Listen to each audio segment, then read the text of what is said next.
কম খরচে হজ পালনে 2 প্যাকেজে আসতে পারবেন বাংলাদেশ থেকে হজযাত্রীরা। ধর্ম উপদেষ্টা ডক্টর আফম খালিদ হোসেন জানিয়েছেন, আকাশপথের পাশাপাশি সমুদ্রপথে হজযাত্রী পাঠানোর জন্য সৌদি সরকারকে অনুরোধ করবে বাংলাদেশ।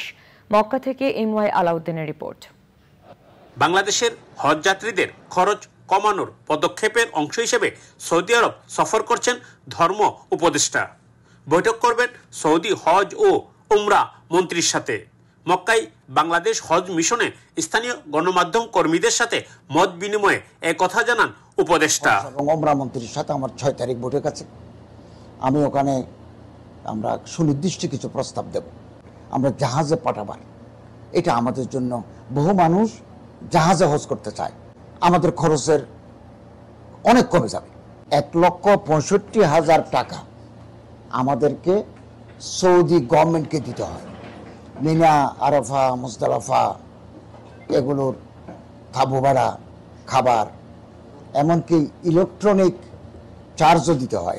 বিমান ভাড়া, মক্কা মদিনায় বাড়ি ভাড়া কমানো ও সমুদ্র পথে হজযাত্রী পাঠানোর মাধ্যমে হজের খরচ সাধারণ মানুষের কাছে সহনীয় পর্যায়ে আনা হবে বলে জানিয়েছেন ধর্ম উপদেষ্টা। হজের প্যাকেজটা আমরা যৌক্তিক পর্যায়ে কমিয়ে আনবো। ইতিমধ্যে বাংলাদেশ বিমানের এমডি, সচিব, ওনারা নীতিগতভাবে সম্মত হয়েছেন, তারা ভাড়া কমাবেন।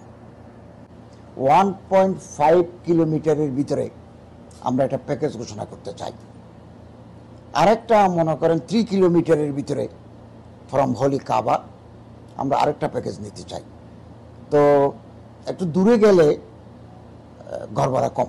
ইন্টারিম গভর্নমেন্টের অধীনে এবছর হজ পালন করবেন বাংলাদেশের হজযাত্রীরা।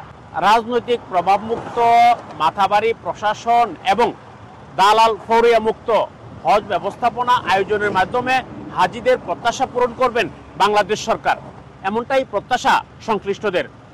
সৌদি আরবের মক্কা থেকে এমওয়াই আলাউদ্দিন, চ্যানেল আই।